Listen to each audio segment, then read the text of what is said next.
En el nombre del Padre, y del Hijo, y del Espíritu Santo. Amén.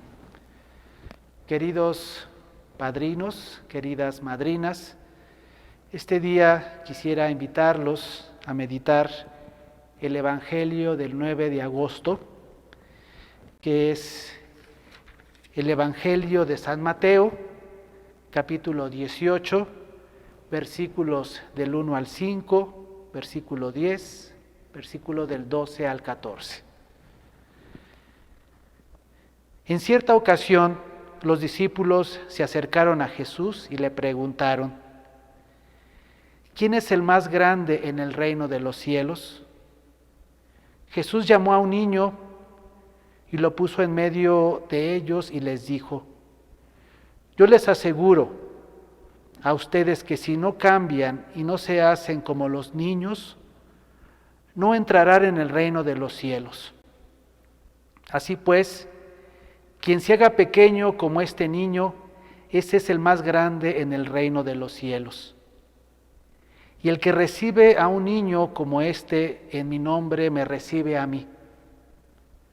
Cuidado con despreciar a uno de estos pequeños, pues yo les aseguro que sus ángeles en el cielo ven continuamente el rostro de mi Padre que está en el cielo. ¿Qué les parece?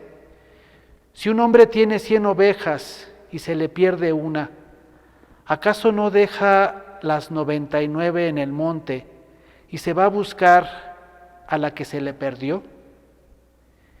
Y si llega a encontrarla, les aseguro que se alegrará más por ella que por las 99 que no se le perdieron.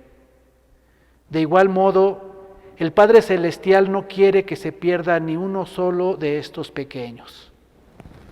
Palabra del Señor.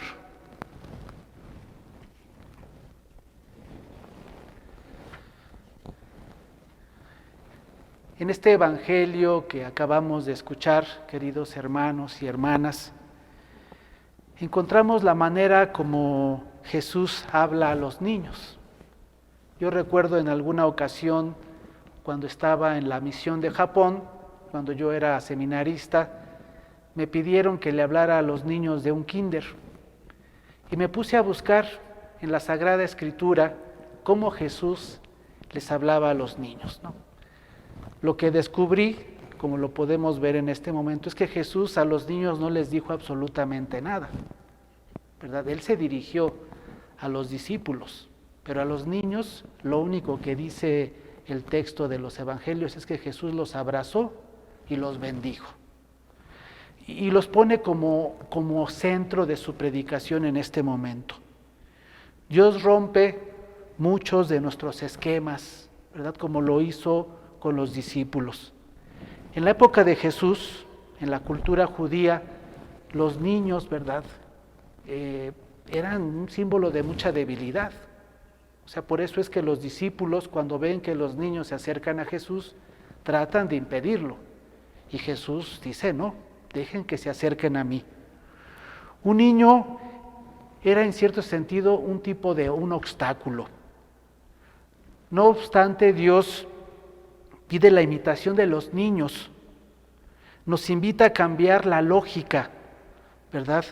Pone a un niño de ejemplo, no en el sentido infantil, sino en el sentido de donarse, en el sentido de la humildad, saber hacernos como niños.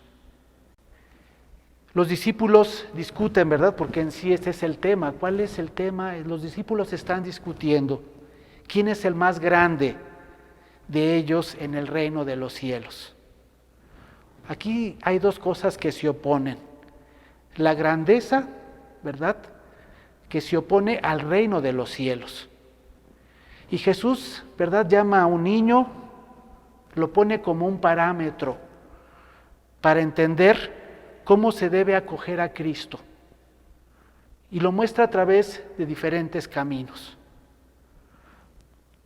En primer lugar, ¿verdad?, hay una invitación a no vivir en el ansia del propio egoísmo. porque eso es un vivir en la competencia con los otros. Vemos al otro como una competencia y esto nos hace ansiosos, nos hace perder la paz. Ponernos en las manos de Dios, ¿verdad? Es evitar el ansia. Y para esto hay que ponerlos en las manos de Dios, para caminar de acuerdo a sus planes. Vivir en un estado de búsqueda de las maravillas que Dios me está comunicando, ¿verdad? Y a las que Dios me llama a compartir, a vivir. Yo creo que esta parábola, ¿verdad? O este ejemplo que Jesús, estas palabras que Jesús nos habla a través del Evangelio de Mateo este día, primeramente me lleva a buscar una verdadera resurrección o a vivir de cualquier cosa. ¿Qué quiero yo? ¿Resucitar verdaderamente como Jesús o vivir de tantas cosas, ¿no? De tantas cosas que pensamos que son necesarias y en verdad no lo son? ¿En dónde se originan muchas de estas contraposiciones? ¿En dónde se originan esa competencia que yo muchas veces busco con los demás? En pensar que hemos encontrado la gloria que nos dan los hombres, que nos damos a veces mutuamente, pero que es algo pasajero.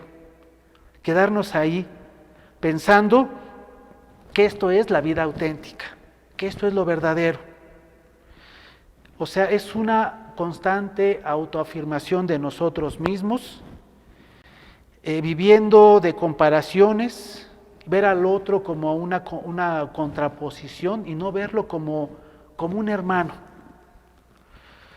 O saber llegar el momento de cómo acoger a Cristo viviendo en relación con Él. Ver al otro como término de mi existencia. Ver al otro hermano no como una competencia, sino alguien con el que yo voy caminando y con el cual me puedo salvar.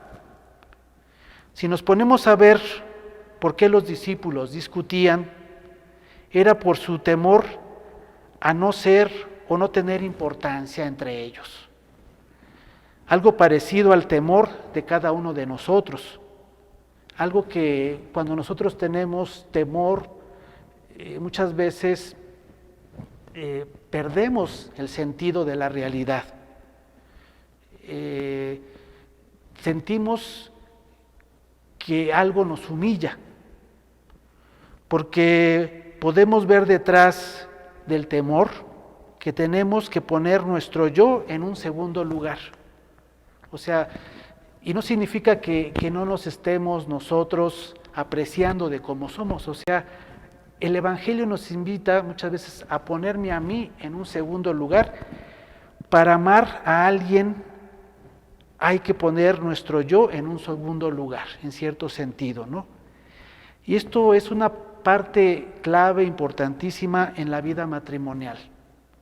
Si yo me amo a mí, únicamente a mí, y fuera de mí no hay nada, va a ser muy difícil que yo me entregue a la vida matrimonial y que encuentre la felicidad, que yo me entregue totalmente a mi esposa, a mi esposo, a mis hijos.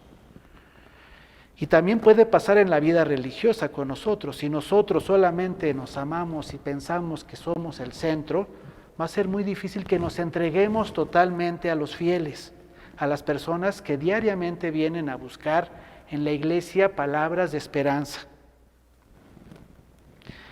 Cristo se hace último y lo hace desde la cruz, desde la experiencia tan fuerte que fue ese momento en la cruz de dolor, de soledad, pero también de fidelidad a su Padre, para enseñarnos que esto no fue lo más trágico, porque Jesús nos enseña que la cosa más trágica es no saber amar. Este día, hermanos, el Evangelio nos invita, en primer lugar, a elegir el último lugar simbolizado por el niño, que es la cosa más grande, es la negación de nuestro egoísmo.